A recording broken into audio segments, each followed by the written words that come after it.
Hello and welcome back to That Aged Well. And this week I'm joined by Tristan Hughes, better known as the ancient historian, and who has recently, or not recently, but recently out on paperback, published with his latest book, The Perdicas years, which I'm of course holding up here. And that's the topic we are going to discuss today. So, I mean, and first of all, you are of course known as the ancient historian, but what was it about the Perdicas and this aftermath of Alexander the Great that got you intrigued into writing this book? Because Dan Snow did write a forward there. You talk about how the book came about, but how from your words, how did this book came about that we are going to discuss this week? Well, I've always been, since a kid, very much been interested in ancient history and ancient military history. And I was fortunate enough to kind of really delve more into that at university when I was at the University of Edinburgh. And during that time, you do courses. I did a course or two on Alexander the Great. But I was always more interested in those periods of ancient history, lesser focused on than the others. So, almost kind of as an overview, you'll think maybe the Persian Wars is one of those big areas, first of all, then the Peloponnesian War, Athens versus Sparta and the like. Then, of course, you get about a century later, you get Alexander the Great and his campaigns. But after that, you then think, oh, well, the rise of Rome is going to happen in 100, 150 years. You sometimes overlook what happened after Alexander the Great's death. And that was something that fascinated me when first reading about it. There's all of these different characters, these extraordinary generals, royal women as well, and just the wives of certain generals that rise to the fore. These battles, a massive geographical area that stretches from the Indian subcontinent to the Greek mainland, and indeed all the way to Italy too. So it's a huge geographic area, all of these different conflicts emerging, all of this chaos and civil wars, but also wars beyond the borders of Alexander's empire, that it felt was lesser known about because we always tend to then focus on what we know is going to happen next, which is ultimately the rise of arguably the greatest of those ancient superpowers, which was the Romans.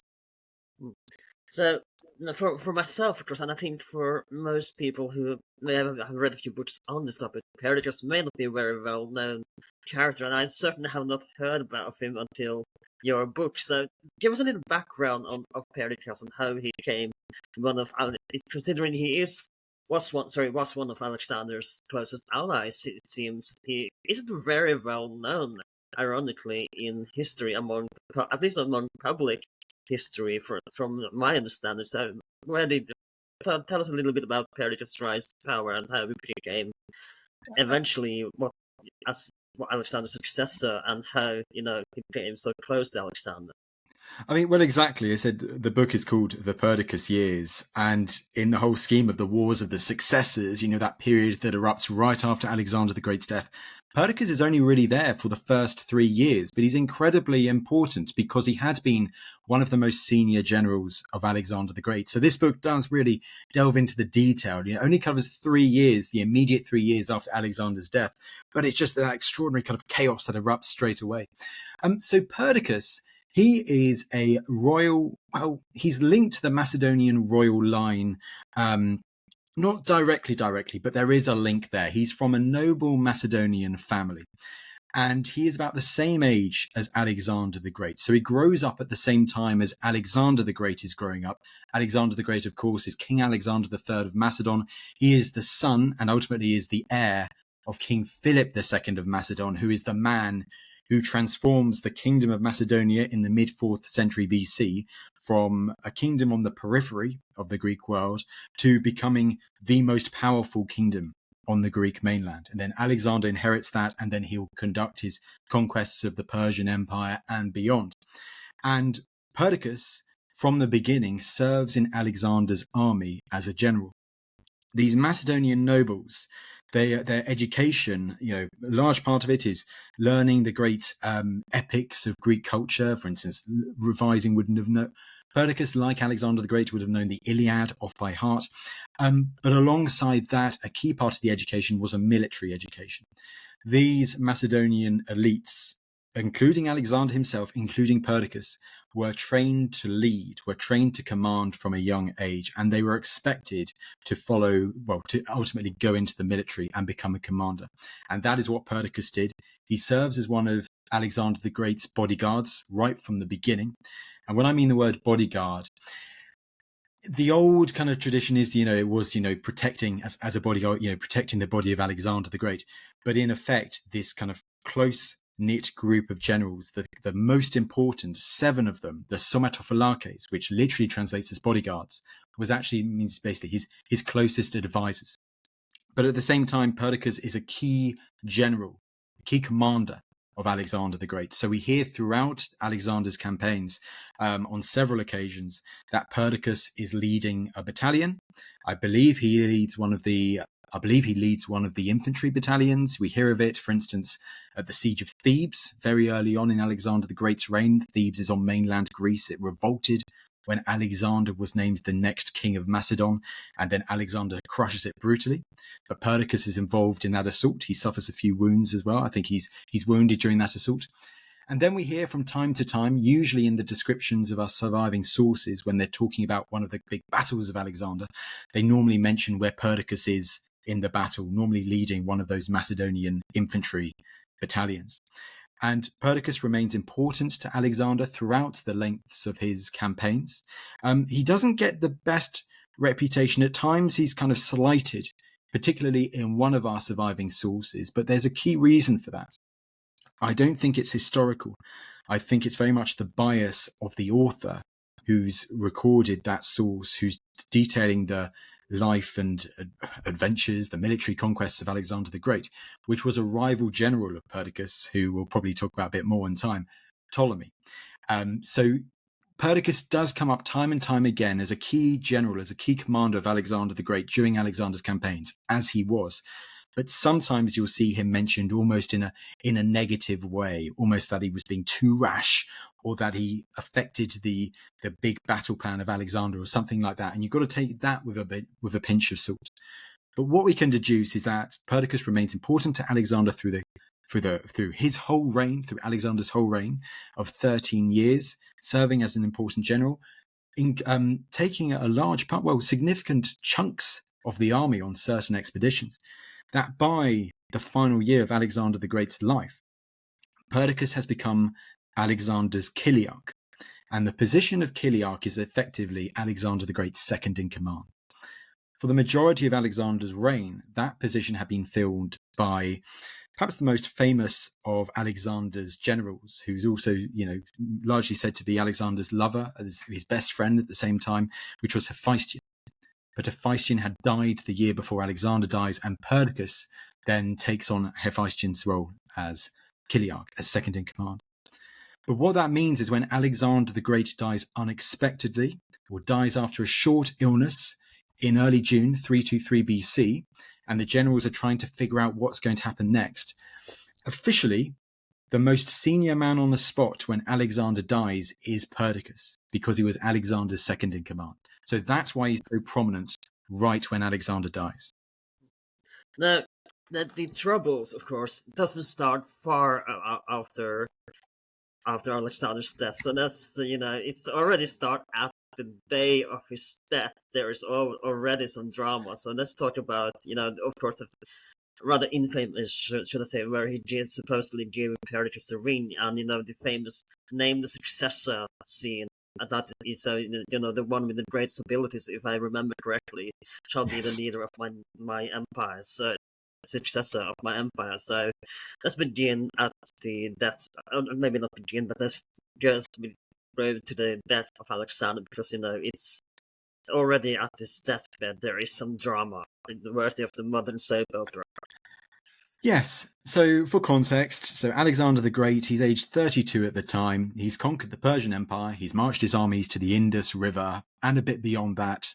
He's been campaigning for 13 years as king, and he's finally returned with his army to Babylon, where, he's got a big adoration of Babylon as this very prestigious city, the city of Nebuchadnezzar before him, of the Babylonian Empire, and of course, very prominent for the Persians as well, very wealthy.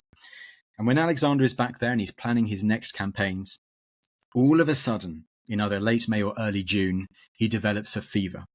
And that fever gets worse and worse over the following days. And within a few days, he's bedridden and he becomes mute as well. So little slight tangent there, because he was mute, he probably didn't say on his deathbed his last words were "to the strongest." I think that's added later to kind of build up more emphasis, more excitement as to what the authors, what the writers know will happen next, which is the chaotic wars of the successors, where it was literally, people fighting amongst each other to try and get hold of parts of Alexander's empire. So Alexander becomes mute. He's in his he's ridden. He's forced to stay in his bed in the royal palace, and he'll never leave his bed again. Over the next few days, his condition deteriorates, and on around the 10th or the 11th of June, he is surrounded by his closest subordinates, including Perdicas, the somatophylaces that I mentioned earlier, the bodyguards, and he breathes his last. And that is the death of Alexander the Great. You might also feel, I don't know if you're filming this at all, Erlend, but it's very hot, so I might be looking a bit sweaty, but don't worry, it's up here as well, so no worries. I feel it's a London heatwave at the moment, which is quite something. But so anyway, going back to the story. So yes, we do have in one of our accounts, it is quite interesting because we have all the accounts of Alexander the Great's life. And then we do have some sources that detail the chaos and the various events that happen after Alexander the Great's death, but not in as much detail as we do for Alexander's story. So many accounts end with Alexander's death. But the last event in one of our sources for Alexander the Great, which was a Roman writer called Quintus Curtius Rufus, he goes to great extent in his last book, at the end of his last book, to explain, in his account, the events that happened in Babylon right after Alexander's death. And in that account, it says that actually Alexander's last act, whilst he was mute, was to give Perdicas his signet ring. Now, whether he had a signet ring or not, we don't know. But it was something. The idea is basically some acknowledgement to Perdicas, signet ring or not, that he, as the most senior of Alexander's subordinates, was, some argue, to be the successor. I think it's more likely to oversee the succession, to ensure the empire remains stable, to ensure that to basically, as the most senior person, to oversee what would happen next in the empire. But it doesn't go as smoothly, perhaps, as Alexander would have wanted, although Alexander doesn't really help himself by giving very clear-cut instructions as to what's going to happen next. In Curtius Rufus, what happens next is there's an assembly of the soldiers, especially when they hear that the legend Alexander the Great, this commander that all of these soldiers love, they admire, the Macedonian veterans really admire, has finally died. They all gather in an assembly, and Perdicas is there with the signet ring or whatever. He places it on a table and says in front of the soldiers, "We will all decide together," kind of thing, what's going to happen next. Perdicas puts his idea forwards for what should happen next. It gets some approval. Another general comes forward then and puts his idea for what should happen next in the empire, which includes Alexander's illegitimate son coming back and taking the throne. That's not very popular at all. The people don't like that.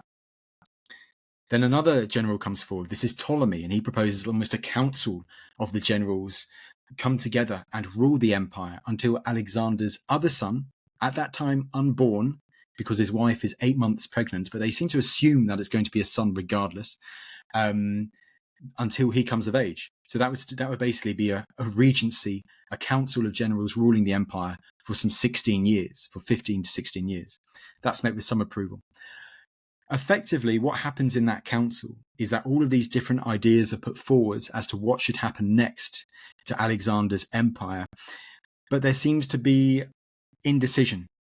At one stage, it looks like Perdicas is going to become the next king, that they're just going to declare Perdicas as Alexander the Great's successor. But Perdicas himself hesitated. I think he notices that, if the story is true, that taking the kingship at that moment in time, with all these other generals lurking, with all these other senior generals across Alexander's empire who would not have been happy with Perdicas assuming the kingship, given he was not directly of the royal bloodline, he realizes that it's a poisoned chalice to say, yes, I'll become the next king. And so what happens ultimately is a revolt breaks out, quite simply. The Macedonian infantry soldiers, led by this pretty mediocre infantry commander called Meleager, decides to take matters into his own hands, and they proclaim another royal figure who was there in Babylon at the time, but had basically been overlooked until that moment as the new king. And this was the extraordinary figure of Alexander the Great's elder half-brother, a man called Aridaeus. Now, this is the figure no one really knows about. People would be quite surprised if you mentioned actually Alexander the Great did have a half-brother who was older than him, who was a member of the royal family, that he took along with campaigns with him. If you knew Alexander the Great's character, you know that he's a ruthless bastard when it comes to other figures in the royal family who could potentially threaten his legitimacy. But the thing with Aridaeus is we don't know what issue he had, but he had some illness which meant that he wasn't able to rule without help. So almost kind of like a King Henry VI in late medieval English history. And because of that, Alexander doesn't see him as a threat. So this Aridaeus had just journeyed with Alexander the Great around the empire, it seems, and was there in Babylon at the time. But Meleager and these soldiers, they decide then to name Aridaeus as the new king, something that the other generals, Perdicas and Ptolemy included, absolutely did not want. They had all these other ideas for what should happen next, but they didn't want Aridaeus to become the next king because, he was incapable of ruling, incapable of doing so. But Meleager and the soldiers decide that they're going to make Alexander the Great's elder half-brother the new king. They bring him in, they proclaim him the new king, King Philip Aridaeus III, after Aridaeus and Alexander's father, Philip II. And what this results in is a great schism between the veteran Macedonian infantry soldiers and the generals, people like Perdicas, Ptolemy, and the cavalry, the Macedonian cavalry, it's labelled in the sources. I think you can generally assume that means the more high-born Macedonians who wouldn't have fought as footmen, as infantry. There's a schism between the two.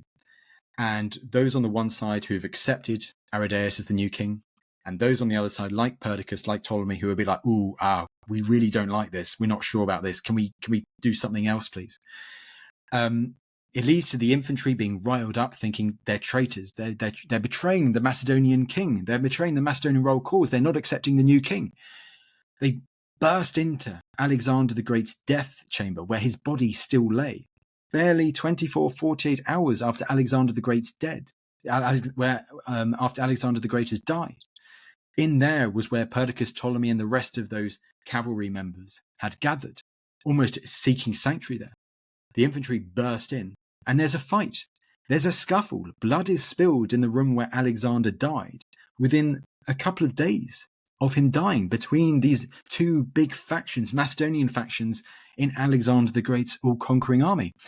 I mean, that's not the end of it, but I'll leave there for the moment, Erlend, because I've talked for some time. But I always use that at the start, and I love it because this is the story right at the beginning of the book. It's a book where Alexander the Great's death is right at the beginning of chapter 1. And straight away, thanks to the detail we have in Quintus Curtius Rufus, we can retell this story, this extraordinary story that he says happens, of this great schism in Babylon, how there's a civil war within hours of Alexander the Great's death, and how that is a symbol, in my opinion, of the chaos that will ultimately erupt on a much wider scale across Alexander's empire within years of this initial scuffle. Just 1 second. Okay, we're back. We just had to pause a little second, but we're back. So yeah, please go on. Okay. Well, so what happens next is you then get so you've got this scuffle in the room where Alexander the Great had died, and it ultimately results, there's a bit of a reconciliation early on, but the generals, Perdicas included, they definitely don't trust the intentions of Meleager and the infantry at this time. And it ultimately results in Perdicas, Ptolemy, the rest of the generals fleeing outside the walls of Babylon and to reunite with the rest of Alexander's army. We've talked largely about the Macedonians in Alexander the Great's army, and by 323 BC, they're only a minority. The majority of Alexander's army includes non-Macedonians, so various Asian, even some Indian units as well. Indian war elephants are in his command. But the Macedonians still hold a special place in the army because they are the ones, who've been with Alexander since the beginning. They are almost the homeborn warriors of old that have served with Alexander the Great throughout his conquest of the Persian Empire and beyond. But Perdicas and the rest of the generals, they team up with the rest of the army outside of Babylon and effectively start laying siege to Babylon. So for a couple of days, you've got Meleager and the veteran Macedonian infantrymen, so probably about 7,000, 8,000 soldiers within the walls of Babylon, with their newly instated king, King Philip Aridaeus III, Alexander the Great's elder half-brother, and Meleager he's established himself as basically the new regent, as the man who was right by Philip Aridaeus III, and actually the man making all of the decisions. That doesn't last. Forgive me for interrupting you, but I want to ask, because there's already tension just moments after Alexander's death between the generals. So was there, just because suddenly they had a chance to grab unlimited power, for lack of better words, or was there a little friction between the generals already during Alexander's lifetime, or was it suddenly, suddenly I have the chance to be Alexander's successor? No, so was it just because suddenly they had the chance to grab power, or was there already some tension between the generals? Right. So in regards to tension between the generals, I think that always was, and yes, we do hear it from during Alexander the Great's life, that you have certain commanders who don't get on with each other. I think Craterus and Hephaestion are good examples of that. Craterus, one of the biggest, most important infantry generals of Alexander the Great, and Hephaestion being Alexander the Great's closest friend and lover. They don't get on well. Perdicas and Ptolemy, already mentioned, I think that rivalry probably stems back to the age of Alexander himself. But I think what happens in this period is you need to imagine all of Alexander's generals, and the most senior ones, as basically mini Alexanders. They fight like Alexander. They risk their life in battles and in sieges. They fight with their men in the front ranks. So it's a very charismatic but very risky style of leadership. No wonder that many of these generals, including Alexander, suffer several bad war wounds over the course of Alexander's campaigns. But I think what that breeds also, though, is a very high confidence and arrogance in many of these generals, knowing that they are extraordinary figures, that they have that aura, they're loved by the soldiers who serve under them. Perdicas would have been greatly admired by the soldiers that he commanded within Alexander the Great's army, within his battalion of infantry and then later of cavalry. But I think during Alexander the Great's reign, what you get with these commanders is that there is an overall understanding, there is an overarching admiration for Alexander the Great, and that Alexander's aura triumphs all others. So yes, there will be rivalries between the commanders, but whilst Alexander was still alive, none of them are going to try and become the next king. None of them will try to topple Alexander the Great. I mean, that's completely off the table. However, when Alexander the Great dies, then you start to see very quickly tensions between these various generals erupting as, let's say, take the figure of Perdicas. Officially, he's the most senior general in the empire following Alexander the Great's death and following that great crisis in Babylon, which hopefully we'll get to the end too soon. But other generals, like Ptolemy, would not see themselves as inferior to Perdicas. They would not want to serve under Perdicas. And so the great confidence of these generals means that they are less willing to serve under one of their fellow generals than they had been to serve under Alexander the Great. And I think it's that confidence, that arrogance in themselves of not being willing to serve under one of their fellow commanders who they would view as inferior, that will ultimately lead to tensions rising very quickly between them, starting in Babylon, but ending up in places like Egypt, in Anatolia, and so on. Now, also, speaking of successors, there's also the matter that, of course, Alexander married the Roxana, his current widow, and she was about to born a child as well. So there was also the current child of Alexander that was supposedly in the line of succession. So let's talk. How did because obviously it wasn't even born yet by the time this happened. So were they going to solve this little issue, or were there already so much infighting among the generals?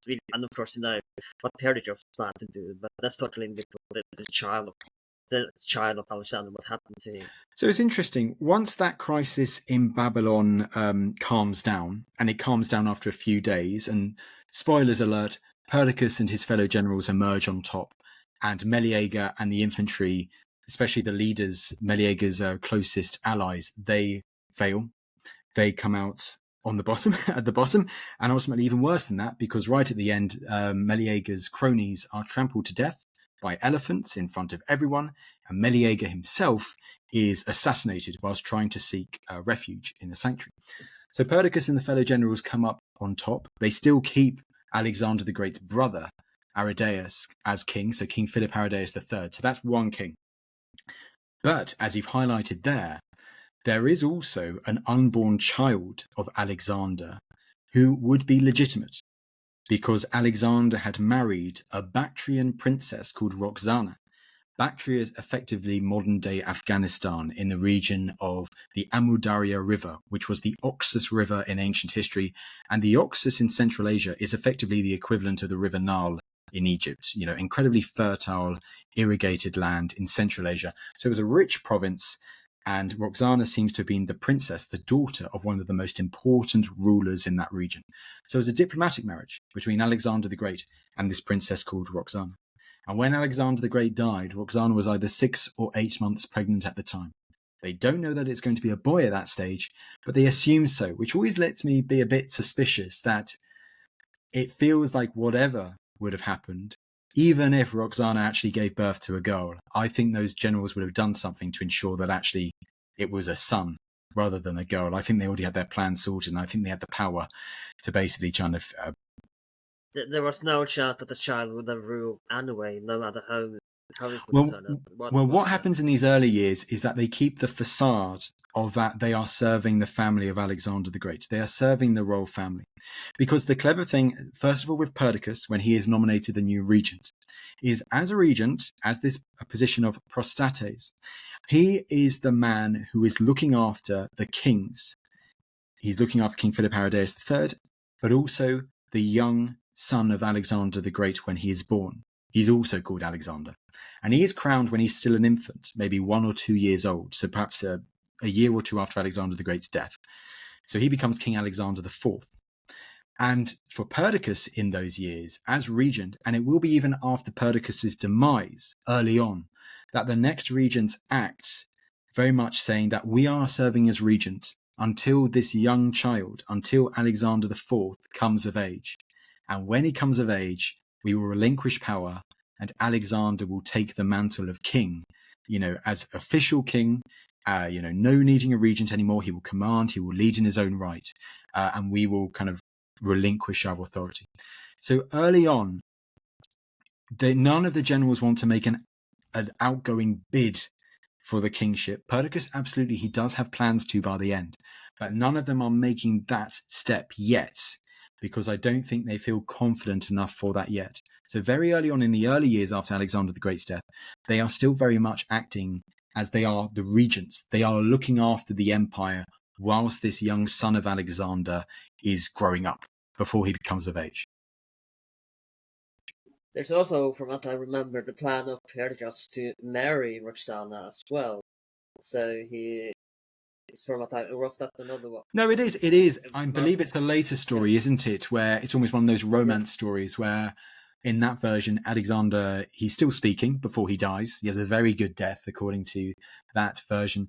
And I believe in that Roxana is there. She's crying. And then Alexander says, don't cry, don't cry. You're going to marry Perdicas. And it was once again that reinforcing this idea that we might also get in Quintus Curtius Rufus, this other source, that Alexander was choosing Perdicas to be his successor by marrying his wife. But that is very much a later addition. It does seem, the history behind that does seem to be that Roxana and Perdicas, at least at the beginning, were allies. And they do team up with each other in this kind of brutal murder of another of Alexander the Great's wives, or maybe 2 of them, I think. Where supposedly, I think this is in Plutarch, they schemed together to kill another of Alexander's wives who might have been also pregnant at that time. Now, of course, and before going to the naming wars, I wanted to bring another player on that may be tad bit more well known, and of course that is Ptolemy. So we have to bring Ptolemy into the scene as well, if you don't mind. Yeah, absolutely. So Ptolemy, long story short, he's not as senior a figure as Perdicas during the wars of Alexander's campaigns. He becomes a bodyguard, one of the close advisors of Alexander, halfway through Alexander's campaigns, but he's not on the same level as Perdicas. But he is the man for whom we have some of the best accounts of Alexander the Great's campaigns it's thanks to him that they are passed down to us today, because Ptolemy will ultimately become the ruler of Egypt. He will found the Ptolemaic dynasty, which is the most famous of the successor kingdoms, of the Hellenistic kingdoms, which will ultimately finish with the famous Cleopatra of Antony and Cleopatra, with Julius Caesar and Octavian and so on. Ptolemy and Perdiccas don't get on. You see it in the sources, and it is their rivalry, it is their hostility, their animosity, which is crucial to the outbreaking of the first great civil war between these former generals of Alexander the Great, barely 2-3 years after Alexander died. You see that early on, even in Babylon, where you had this crisis I was talking about earlier between the infantry and the cavalry, where Ptolemy and Perdiccas, for the time, are on the same side. However, as soon as that crisis is solved and these generals start dividing up the empire between them, Ptolemy demands Egypt. He's been eyeing up Egypt for a long time, and Perdiccas gives him Egypt, although he ensures that he has an agent basically to keep a watchful eye on Ptolemy. So straight away, there's this idea of mistrust between the two. And that mistrust... And spoiler alert, it does not go well for that agent. No, so this is Cleomenes, who had been the governor of Egypt whilst Ptolemy and Perdiccas and Alexander the Great were out campaigning further and further east. But you're right, Ptolemy knows that Cleomenes is there basically trying to stifle his power, acting on Perdiccas' orders as Perdiccas' agent. Ptolemy, what does he do? He has Cleomenes killed very, very early on. So it's very much a two fingers or middle finger up to Perdiccas straight away. This idea that, okay, Perdiccas, you might be the new regent. You might officially be the person who is in charge of the kings, who is supposedly the most powerful figure in the empire at this time. But I'm not going to be listening to your commands. I'm not going to be abiding by your authority. There is very quickly this sense of great tension between Ptolemy and Perdiccas, which will only build and build over the following months. And I think very, very early on, Perdiccas has in his mind, he knows that he will have to sooner or later come to blows with Ptolemy, or to try to remove him from the incredibly important province of Egypt. So yes, those tensions are there from very early on, and they will build and build, ultimately resulting in Ptolemy hijacking Alexander the Great's body and kicking off the first successor war. So let's talk about that in a second, and as you call it, the greatest heist in history. But I want to bring in the Layman Wars as well, and there's a little background story there as well, as you write in the book. So let's talk a little bit about the Layman War and the background for the, as you call it, the Layman War. Sorry if I'm pronouncing it wrong. I hope I'm pronouncing it right. But then, let's talk a little bit about the Layman War, Lamian War, tomato. You say it however way you want. I've said both over the course of my research into this. Yeah, so funny enough, this was the chapter that I first did. It was my first chapter of the book, because I've done it as an article beforehand. And it was also the last chapter of my book, because I then came back to look at it when I was finishing up the book, and I thought, actually, I can write this much better. So I redid it. And yes, you're right. There's a lot of background to the Lamian War, or the Lamian War, in the book. But effectively, it seems that by 324 and 323 BC, tensions are growing between the Athenians and Alexander the Great.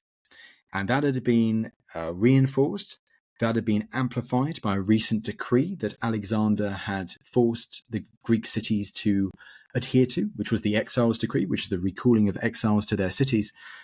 But what happens next is the Athenians, although disgruntled, they remain loyal to Alexander throughout the rest of Alexander's life. They have encounters with other big figures in Alexander's empire, including a refugee treasurer called Harpalus, who was trying to escape the ire of Alexander the Great. He'd fled west from Babylon. Basically, Harpalus was this corrupt treasurer who knew his game was up when Alexander the Great returned from India. And Harpalus tried to get safety in Athens, tried to encourage them to revolt, but the Athenians decide ultimately not to. And then Harpalus leaves. So you have these extraordinary episodes that occur before Alexander's death happening in Athens. But when they finally hear news that Alexander the Great has died, you have these demagogues who have risen to the fore at that time, particularly a man called Hypereides. But you also have the more famous Demosthenes coming back to the scene now and advocating that now is the time to revolt. Alexander the Great is dead. He's hundreds of miles away. The royal army is hundreds of miles away. Now is the time to free us from Macedonian overlordship. The Athenians, they have a long history of being a prestigious, the most prominent city-state in Greece on the mainland. And recently, over the past few decades, they've had to basically they've been subjugated to the Macedonians. So these proud Athenians, they want to rise up and restore the empire they once had, to restore their prominence on the Greek stage, on the ancient world stage. And so they lead a revolt. They revolt. They hire in loads of mercenaries. They get the allegiance of several other city-states at that time. You have this extraordinary scene, this diplomatic war, where you've got envoys of Athens advocating revolt in certain cities, and they are having a battle of words with the pro-Macedonian parties that were also going to those cities at that time, trying to make the city in question not revolt. So there's a very much a war of embassies, a war of envoys happening in the courts of these city-states, in these kind of agoras, or these places for the councils, these bouleuterions, trying to either gain the support of or stop them from allying with the Athenians and this revolt against the Macedonians. But the Athenians gained quite a few peoples in support, city-states, and another people called the Aetolians, who were a big power in northwest Greece. And the Macedonian regent, who is another big figure in these early years of the successors, the governor who'd been left in charge of Macedonia by Alexander the Great, this is an elderly general called Antipater. He marches down south to fight them, and he's defeated. He is beaten in battle by the Athenians and their allies. And this is where we get the word, the Lamian War. This is where we get this is why this war gets the name, the Lamian War. Because Antipater has to retreat, and he's shut up in this city called Lamia, or Lamia, which is just north of the pass of Thermopylae today, so just north of the Malian Gulf, at the south of a region called Thessaly. Is it just a ruin today, or is it still a city? You know what? I've never been. Greece? This is something that I love. I've studied the topography, like from maps and everything like that. But I don't know if it's a modern city as such. I don't know if the ancient city is on top of a modern city. It is not one of the prime areas of archaeology today, so you can't go to that area of the world and see that that's the wall which was attacked by the catapults of Menon or Antiphilus or whoever. These are the generals leading the Athenian Thessalian force at that time, Aetolians and so on.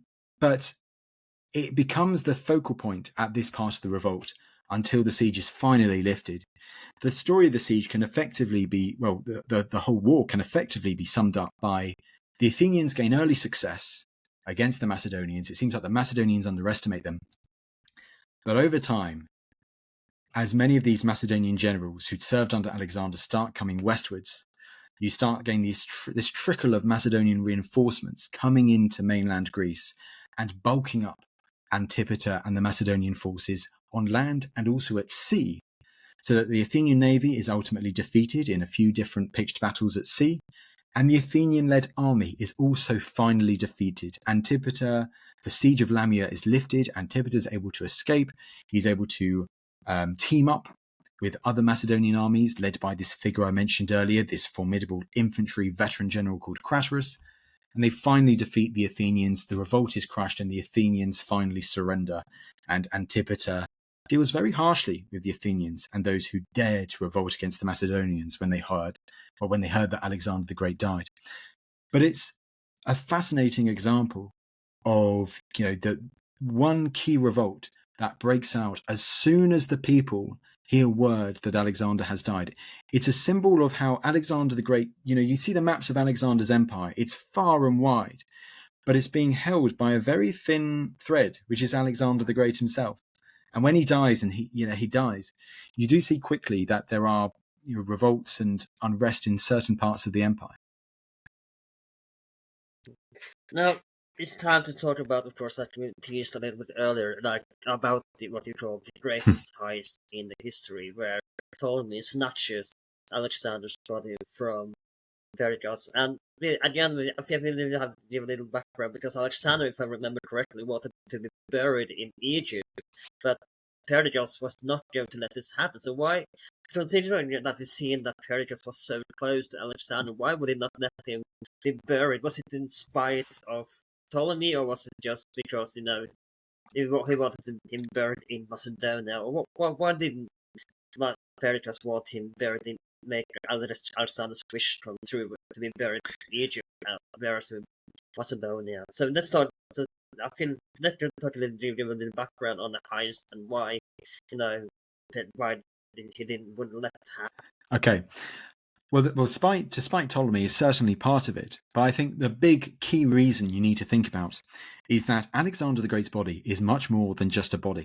It's much more than a corpse.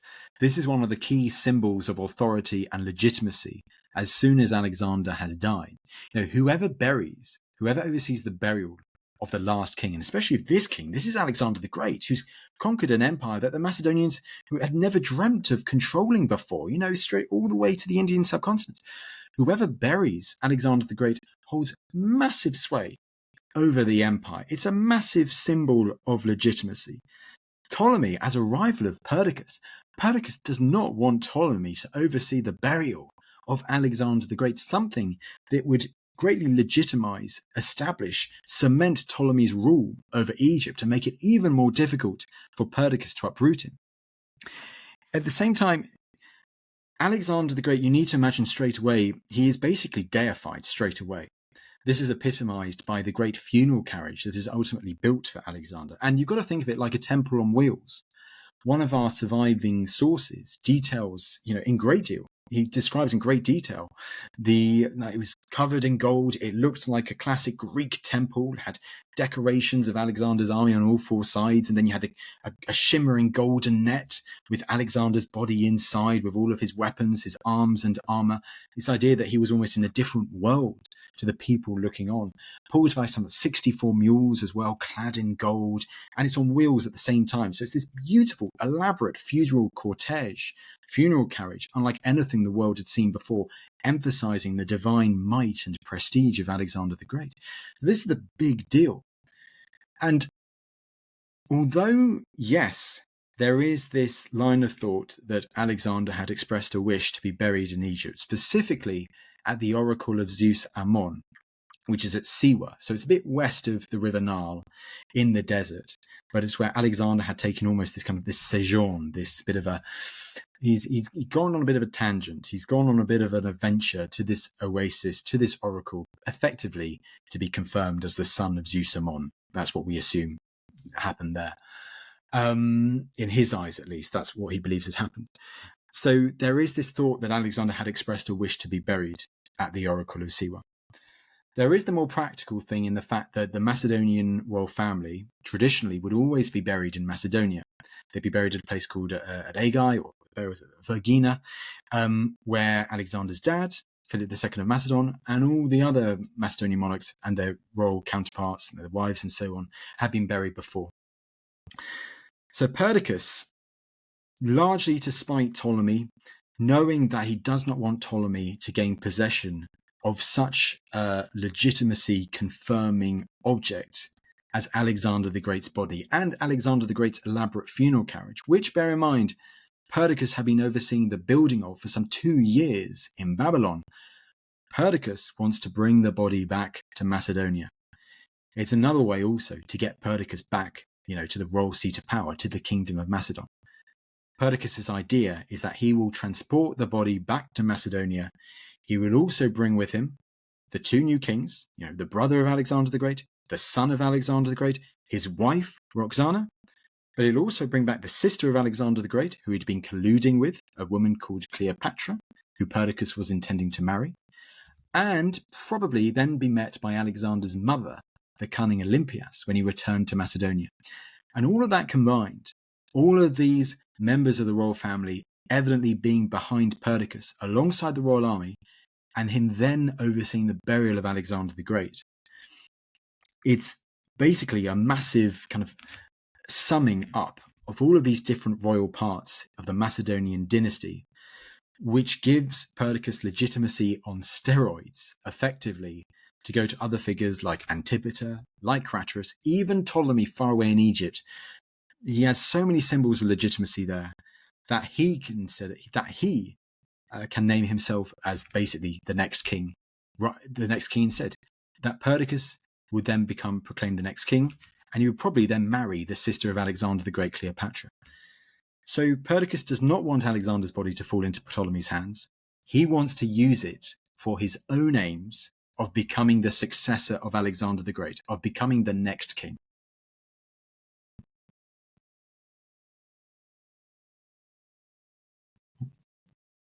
Hello? Sorry, you were broken up. I think you broke up for a little second there. Oh, I just finished. So, I just finished the story there, basically saying like, oh right, yeah, I think you broke up for a few seconds. So, but yeah, so how did Ptolemy manage to snap up the the body of Alexander and the cart of the wheel? Sorry, you broke up a little bit. So forgive me if I repeat. You have to repeat yourself. But how did it manage to actually go through the heist? so this is, as mentioned in the book, this is one of the most extraordinary heists in history. This funeral carriage of Alexander the Great is slowly making its way towards Europe, towards Macedonia. It's going from Babylon, so that way it has to go through kind of up along the Euphrates River, across to what is today Syria, and then it would then have to go through Anatolia, through Turkey. At that time, so this is about 321 BC, about 2 years after Alexander the Great has died, Perdicas and the royal army is already in Anatolia. Perdicas has since been doing some campaigning further to the west, and he's expecting this funeral carriage, which has an escort with it, it's not completely undefended or anything like that, to meet up with Perdicas and the royal army in Anatolia, and then they will all go together towards Macedonia. Perdicas will oversee Alexander's burial. He'll probably marry Alexander the Great's royal sister, Cleopatra, and then use all those symbols of authority to be proclaimed the next king. The problem that happens is that the body never reaches Perdicas and his army in central Anatolia, in central Turkey, because Ptolemy knows what's coming. Ptolemy knows, he understands that this is Perdicas's ultimate plan to become the next king. And Ptolemy wants to stop that. And he knows a key way to really hinder Perdicas's plans is to hijack the body of Alexander the Great and to ensure that it comes to Egypt, come what may. So what it seems he's done is that he, probably through his agents, probably through his allies back in Babylon, he had bribed the commander of the escort of this funeral carriage to effectively betray Perdicas, to not take the funeral carriage into Anatolia to join up with Perdicas, but as soon as it reached Syria, to the northern Levant, to change direction, to start heading southwards through what is today Syria, what is today Lebanon, ultimately what is today Israel and Palestine, and ultimately to Egypt. And that's what happens. Now, a carriage, we call it a heist, but this carriage is not going anywhere quickly. This is a massive carriage adorned with gold. This is effectively a temple on wheels, but it has a head start against Perdicas. And it has enough military strength that when Perdicas hears that this carriage has changed direction, he sends a light force after the carriage to try and get it back. That this light force is unable to fight off the funeral carriage escort and ultimately is unsuccessful. Ptolemy, at the same time, he rides out with his own army, a small army that he has, meets up with the funeral carriage, and together these forces fend off Perdicas's attempts to retrieve the funeral carriage. And so what you ultimately get is Ptolemy successfully bringing this funeral carriage back to Egypt, and he oversees the burial of Alexander the Great. We don't know where he initially buries Alexander. He will ultimately be buried by either Ptolemy later in his life or Ptolemy's successor, his son, confusingly also called Ptolemy, a few decades later in the early 3rd century BC, in the city of Alexandria. But we don't know where Ptolemy initially buried him, probably at Saqqara, which is east of modern-day Cairo.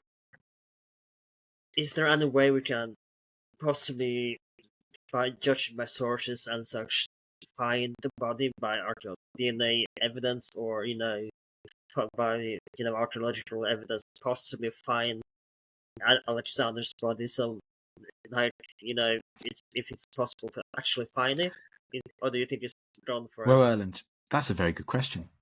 Regarding the body itself, I don't know. I think it may well still be lying somewhere beneath Alexandria, where it lay for several hundred years before Alexander the Great's big mausoleum, because it became a big tourist attraction, effectively. Well, a place of pilgrimage, one of the great monuments of the ancient Mediterranean world. It remained that for centuries until early Christianity in the late 4th century AD, when an order was passed that all places of pagan worship were to be burnt down. And we know that it was particularly violent in Alexandria, and I think it's very likely that at that stage, Alexander the Great's tomb is destroyed, or it's converted into a church. I think wherever Alexander the Great's body is now, who knows, it may well be lost forever. But what I will say is that there are some extraordinary bits of archaeology that have survived that I think do directly relate to the burial of Alexander the Great in Egypt. I mentioned earlier how I think it's likely that Alexander was initially buried by Ptolemy at Saqqara. Now that is quite a way south of Alexandria. That will ultimately be Ptolemy's capital on the edge of the Mediterranean, the canopic branch of the River Nile. But when Ptolemy first takes control of Egypt in these early years following Alexander's death, Alexandria is yet to be built. It's still being built. And so Ptolemy's capital is the old traditional Egyptian capital of Memphis, which is modern-day Cairo. And Memphis's one of its main necropolises is the site of Saqqara. Saqqara, for instance, is where you have the oldest known pyramid, the Step Pyramid of Djoser, which is some 5,000 years old. But you've also got the Serapeum, which was one of the big cult spots for an Egyptian god, for the Apispal cult. That's another story entirely. What you need to know is that it's an important religious place in ancient Egypt, and it's important late on in Egypt's ancient history, in the 4th century BC, when Ptolemy and Alexander take control of the region.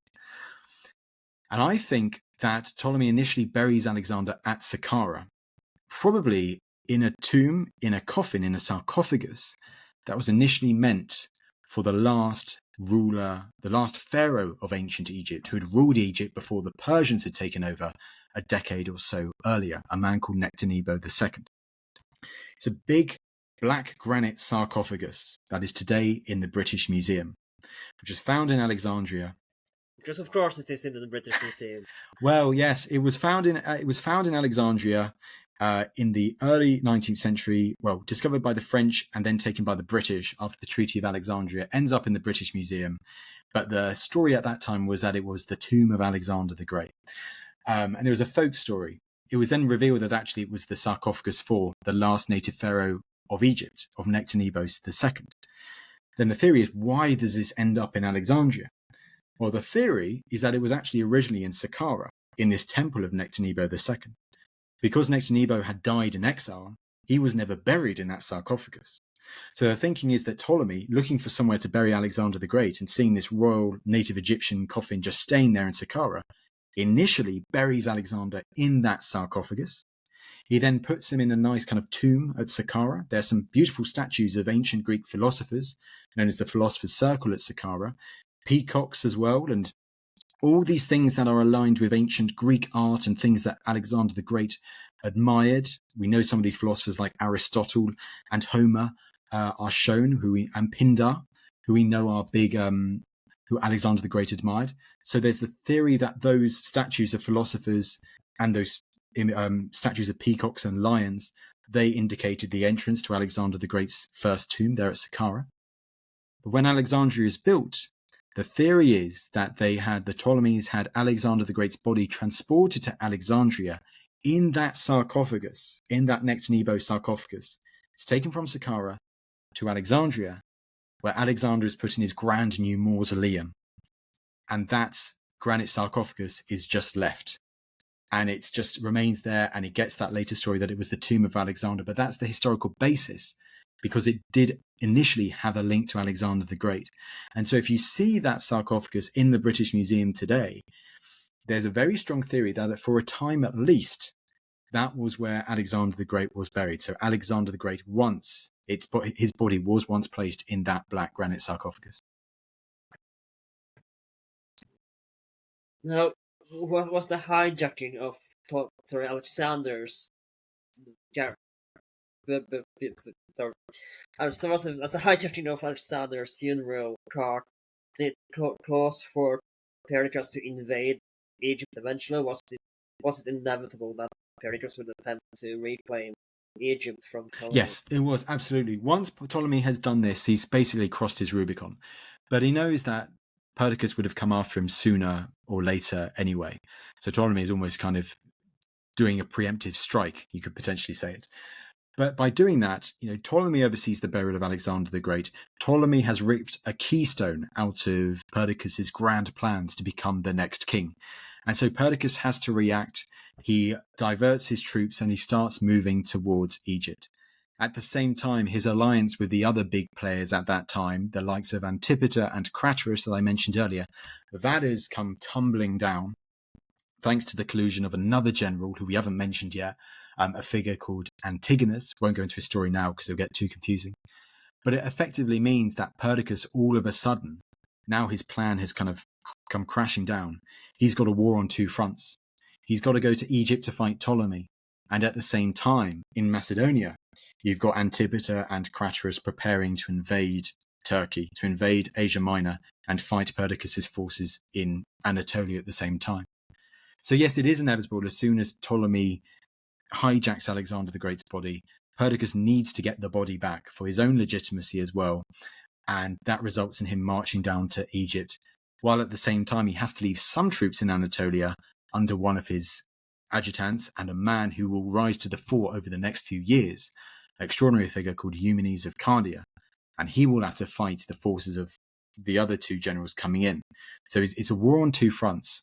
But yes, as soon as Ptolemy hijacks Alexander the Great's body, this great just open disregard for Perdicas, basically meaning that bring it on, we're going to fight, bring it on, that it's inevitable. Ptolemy has strengthened his defences along the Nile in the meantime, and what will ultimately happen for Perdicas is that the climax, the high point of his career and the end point of his career, let's not call it a high point because I don't think it ends very well it doesn't end well for Perdicas. But the climax to his career is his invasion of Egypt and fighting Ptolemy so that he can try and regain control of Alexander's body and at the same time get rid of Ptolemy once and for all. This is now open civil war. So let's talk about how the invasion of Egypt, because it's kind of an epic and also a bit sad story, especially when they try to cross.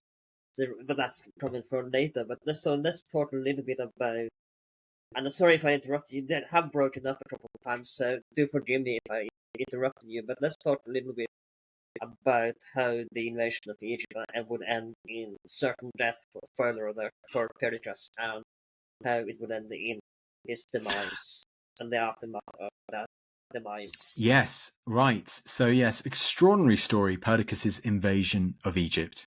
He marches there probably with some 50,000 troops. He's got the royal army there. He's got elephants. He's got veteran Macedonian soldiers who followed him through thick and thin over the past few years, who'd previously served with Alexander the Great.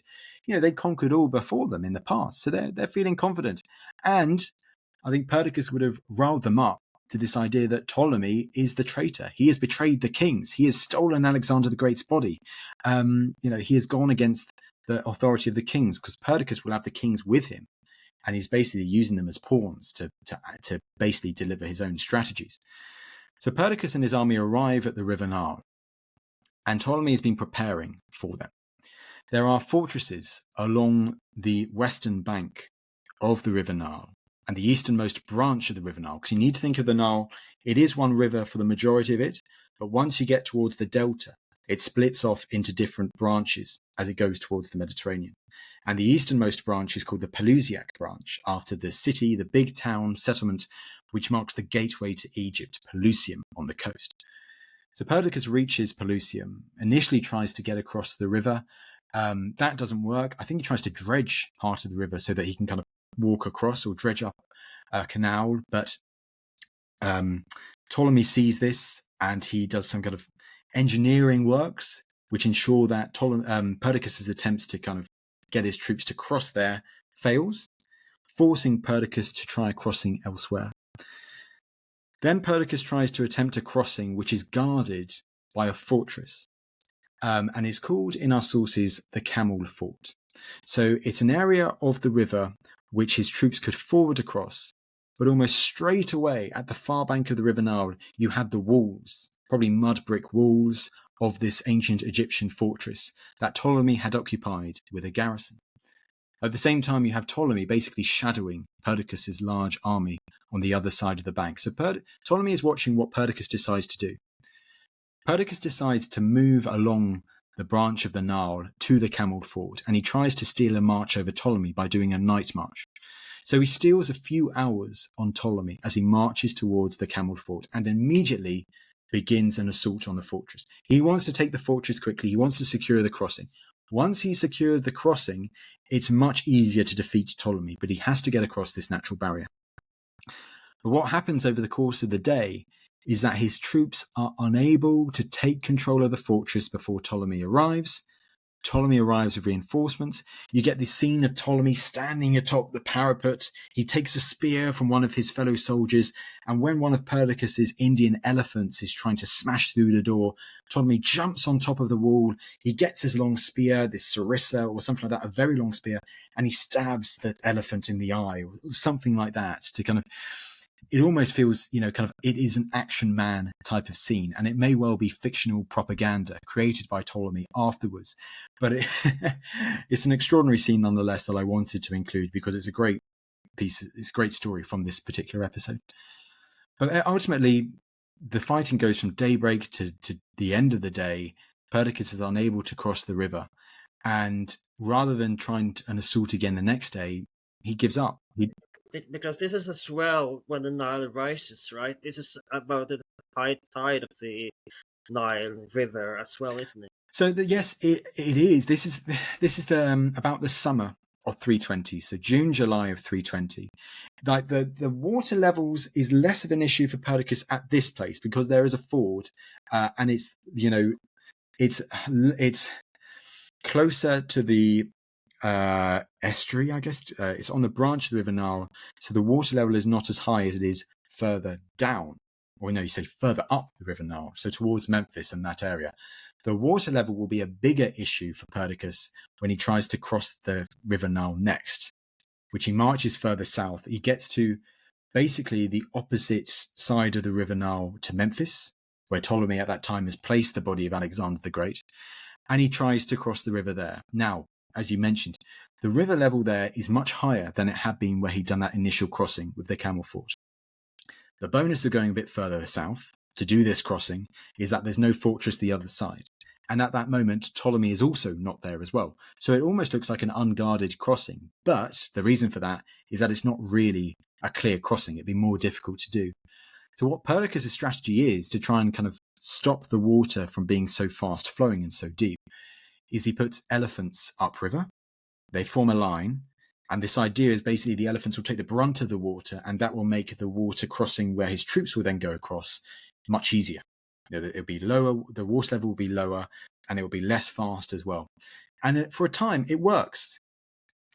A few thousand soldiers managed to make it over to the other side of the Nile, or to an island in the Nile, but that island is close enough to the other side that to then make that journey from the island to the far bank is not really an issue of concern. It'd be easy to do. But the problem is, whilst this is happening, the sediment at the bottom of the River Nile, beneath the feet of these elephants, is being turned up by the elephants with their feet. And over time, that results in the River Nile, you're getting deeper and deeper once again, and getting more fast flowing and more fast flowing. And all of a sudden, because all of this sediment has been displaced, the River Nile, that crossing is no longer crossable. And so suddenly... This would end in a tragedy for so many soldiers that Perdicas brought with him as Exactly, well. because a small portion of Perdicas' army, which seems to include some of the elite troops, is now isolated on that island. They then see that Ptolemy's coming. He's finally arrived on the scene. They see a big cloud of dust in the distance. That Ptolemy's army is arriving. And Perdicas panics. It seems like he panics. He sounds the trumpets or something, gives a signal to those soldiers on the islands. Basically, discard your gear, swim back across the River Nile, get back to us, now. They do that, and most of them drown. Some of the better swimmers do manage to get back across. Most of them drown or are carried downstream, and then the most gruesome part, they're either eaten by crocodiles or potentially by hippos. Probably crocodiles more likely. Diodorus calls them the river-dwelling creatures. But it's a horrific fate for many soldiers that had served with Alexander the Great. And the worst thing for Perdicas is the fact that the soldiers that do survive, they see their comrades being eaten alive or completely mauled, unable to recover their bodies. When the bodies that have survived end up washed on Ptolemy's side of the river. And this is another big failure of Perdicas. As a commander, you're also supposed to oversee the burial of the dead. The fact that he's not able to, because they've simply just been eaten, is another stain on Perdicas' leadership. So all of a sudden, even though Perdicas has been quite successful in the years before, these military catastrophes along the River Nile, defeated at the Camel Fort, then this massive strategic blunder with the River Nile near Memphis, leads to massive resentment to Perdicas' rule, to Perdicas' command in the army that very night. So much so that Perdicas doesn't survive the night. The generals catch on, the mood in the camp. They realise that Perdicas is toast. They go to his tent and murder him in that very night after that disastrous defeat against the River Nile. It's an extraordinary fall from grace for Perdicas. So, would you say that just Perdicas' death murder was kind of justified in a way, considering the death of so many soldiers were drowning and the brutality of the way that it died? Would you almost say that it was, in a way, justified the murder of Perdicas? Justified is such a difficult word because you're almost saying it was right to kill a man. And obviously I can't say that. But I think you can understand the motives of the soldiers by that time. Particularly also when Ptolemy is very much playing on the strings. He will ultimately give them their dead bodies back of the people who died during the crossing. But this is once again showing Ptolemy as a successful, as a graceful, as an understanding, compassionate commander. So Ptolemy is really working the PR strings there a bit and showing how much of a better commander he is than Perdicas. I think what you can say is that you can see clear motive in why they decide to do it. It is a symbol of this time as well that the greatest threat to these commanders, to these various successors in the years following Alexander the Great's death, almost always the biggest threat that they find is not the armies of their enemies, although they certainly contribute many times, it's the generals that they're serving them. Many of the generals who are serving particular commanders, particular successors, if results start not going their way, if it looks like they're actually going to be on the losing side, their loyalty comes at a price, and it also at a certain stage will break. That loyalty is not unconditional for many of these generals. And you see it with Perdicas. As soon as things start not going his way, as soon as certain commanders realize that actually there's trouble in the ranks and that actually we might not be on the winning side anymore, it might be better for us to switch sides, then that commander, that successor, is in big, big trouble.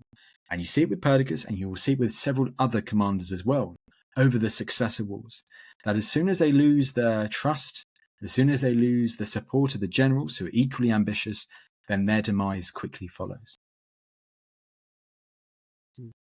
So let's talk about the aftermath of the murder of Perdicas and what would happen, because a lot of soldiers would quickly drive over to the other side, and what would happen to Alexander's empire after Perdicas, because as we know, it will so very quickly fall apart. And so let's talk about what the aftermath of this would be. So the victors of this first successor war are the anti-Perdicas faction. So it's Ptolemy in Egypt, but it's also Craterus and Antipater further north in what is today Anatolia, although Craterus himself will die during this conflict. So all of a sudden, you've got Perdicas dead, you've got Craterus dead. So two of the big three following Alexander's death are dead. And you see coming in their place, almost rising to the fore as a result of that, the victors. So Antipater already is right at the highest point in the empire, one of the most senior figures. But you almost see Ptolemy take the place of Perdicas, and another figure, Antigonus, take the place of Craterus. So you get a new big three following the demise of Perdicas and Craterus. The army of Perdicas quite simply goes over to Ptolemy. There's a new resolution passed that effectively Perdicas' followers are all exiled and sentenced to death. There'll be a brutal purge of Perdicas' supporters in the camp in the days after, which also sees Perdicas' sister brutally killed, a woman called Atalante. And then you see the remaining factions who had supported Perdicas, people like Eumenes, Another one like Alcatas, who was Perdicas' brother, and a few others as well. I won't mention their names because it'll get too confusing, becoming outlaws and continuing to fight against this almost new order, people like Antipater, Antigonus, and Ptolemy, for a few years following. There is an attempt following the demise of Perdicas to create a new settlement, to re-divide up Alexander's empire between the victors of this first civil war. In this settlement, Antipater becomes the new regent. Ptolemy's control of Egypt is now Spear 1. He's not leaving Egypt anytime soon. The victory over Perdicas effectively makes sure that Ptolemy will always be the ruler of Egypt, and he will only be able to be displaced if another of these commanders ultimately decides to try and fight against him and defeat him and conquer Egypt from him. No successor will be able to do Is that. Ptolemy, sorry for interrupting, but is Ptolemy now the kind of big player on the He's scene? a big player, I would say, because he normally stays in Egypt. He does a tour a few years later, I believe, but he tries to consolidate his rule in Egypt and then takes control of territories surrounding Egypt. So he can almost kind of think of them almost as buffer zones. So I don't know, Erlend, if you've heard of the city of Cyrene in Libya, near modern-day Benghazi. No, not familiar with it. It's an extraordinary Greek city-state on the south coast of the Mediterranean in present-day Libya, and at that time was one of the richest Greek cities in the Mediterranean. Ptolemy takes control of that, secures his western border. He'll ultimately take control of Cyprus. He'll also take control of Syria and the Levant as well, to really solidify his control in that area of Alexander's kingdom. Elsewhere, you get the figure of Antigonus rising to the fore. It doesn't help matters that within a year of Perdicas' death, within a year of them trying to kind of re-divide the empire up, that the man who become the new regent of Alexander's empire, Antipater, dies of old age. And out of that, you then see Antigonus really rising to the fore as a man who actually wants to become the dominant power in Asia. What you then get also in Europe, in Macedonia and Greece, is you get another civil war between Antipater's supposed successor, a man who's way out of his depth, called Polyperchon, and Antipater's son, a man called Cassander. They fight between each other for control of Macedonia and Greece. It also sees Alexander the Great's formidable mother, Olympias, returning to the stage. It will also result in the first murders of royal members of Alexander's family. And that will almost be a domino effect, because in the years following, first of all, the man I mentioned earlier, the incapable Philip Aridaeus III, is murdered alongside his wife. Then, a few years later, Alexander IV, Alexander's infant son, is murdered in turn, and Roxana, Alexander's wife, is murdered as well. Even later still, Alexander the Great. Does she give birth to her child before she's murdered, or is he not? Does he not have a chance to be born? So yeah, she's already given birth, Roxana, at this time. Yeah, of course. Yeah, no, I was thinking. Of course, I forgot that this was a few years after. So yeah, no, I messed up the. It's confusing. So yeah, that's one of the difficult things. Yeah, no, I forgot that this is 320 and not 323 BC. So that's well, I'm even kind of summing up the next few years as well, and after that, basically, it all starts unraveling very quickly, and lots of fighting, royal members of Alexander the Great's family being killed left, right, and center, or married off, and a clue is in the name. Perdicas' death is the high point, is the end of the first successor war. The key point there is first. There are more big civil wars between various generals of Alexander the Great that will go down to 281, 280 BC, some 40 years after Alexander dies. But I don't think there is an attempt after Perdicas to kind of redivide the empire between certain commanders of his with the complete leadership of Antipater. But the death of Antipater not long afterwards, the great ambitions of Antigonus in Asia, the solidification of Ptolemy in Egypt, and then the emergence of other key figures to the fore, and the slow removing of particular members of Alexander the Great's royal family, all combines to the fact that you see new powers rising to the fore, and these new powers, to try and kind of ensure that they remain prominent, to ensure that they can actually kind of get some Spear 1 territory, is they have to fight against each other in those following years. So this Perdicas years is just a beginning. It's the start of the chaos that will result in intermittent warfare over the years that follow for decades. it is interesting how it seems one of the most important moments in Alexander the Empire's history. Perdicas kind of seem to be almost completely forgotten when it's so important to the aftermath of what happened after Alexander. It's almost a bit sad how he's so completely forgotten about in public history. Well, he's an extraordinary figure, and I call it the Perdicas years because he is the most prominent figure in those immediate years following his death. And when I first learned about Perdicas' story, he always felt a bit hard done by our surviving sources, and that's largely thanks to him being the loser of the war against Ptolemy and him not being a big fan, and of Ptolemy not being a big fan of him. So. Because the history is filled with exactly. So there you go. But it's an extraordinary period. He said this book was very much a nerdy deep dive into all these different events that happened immediately after Alexander's death. Perdicas is the big player. He's one of the big players in those early years.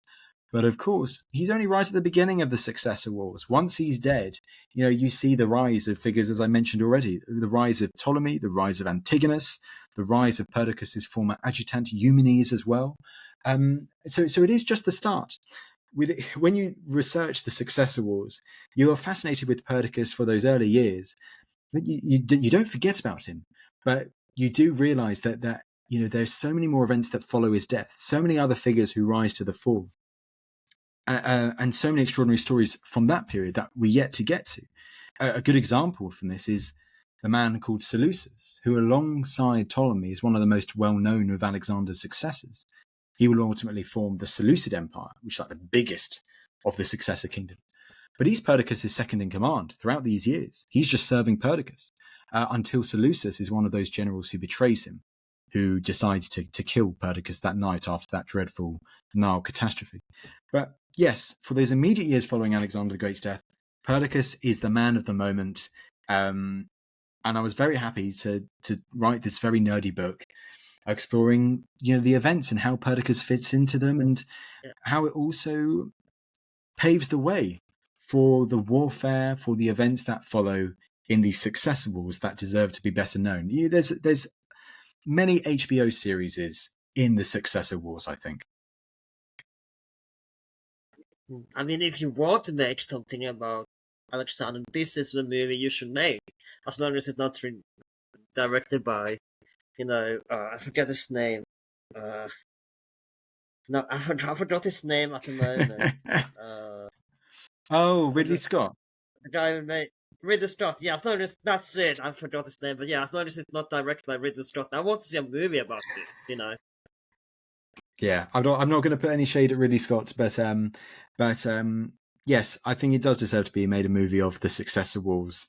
But I'm very happy to have done a little book about a little part of that, and a sequel is coming soon. Well, soon, sometime in the future, whenever I get the time to do it out of my schedule. But hey, very happy to do it. Of course, I think we're gonna round it up there. And before you go, of course, where can people find you? If you haven't already, you should absolutely follow him on social media. He does so many fantastic videos and about the Roman, not just this era, but about Roman history, about any history. And of course, where can people find your podcast? And of course, we only touched the tip of the iceberg.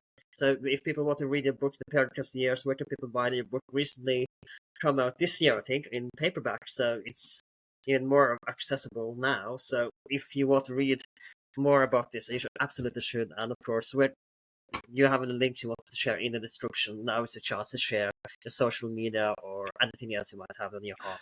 Fantastic. And I must admit, yes, the paperback copy of the Perdicas Years actually came out last year, but I was so busy, I never really got the time to promote it last year when it came out. So finally going around to saying, oh, actually, look at this. This is now, as you said, more accessible. Yes, you can find me on social media. I'm quite big on Instagram at Ancients Tristan.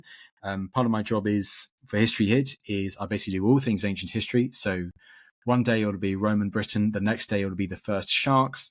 After that, it'll be the successors, and then it'll be Stonehenge or Seahenge or Stone Age Britain or something like that. So check out the Ancients podcast, where we do 2 episodes a week exploring all aspects of ancient history and prehistory with leading experts. And yes, I think that's it. You can buy the Perdicas Years from all good bookshops and probably some more infamous bookshops as well. thank you again so much for coming. It's been a great pleasure to talk with you today. I hope you enjoyed this episode. If you did, you can find us on Spotify, Apple Podcasts, YouTube, wherever you can find podcasts these days. If you're on Spotify, of course, consider giving us 5 stars if you like this episode.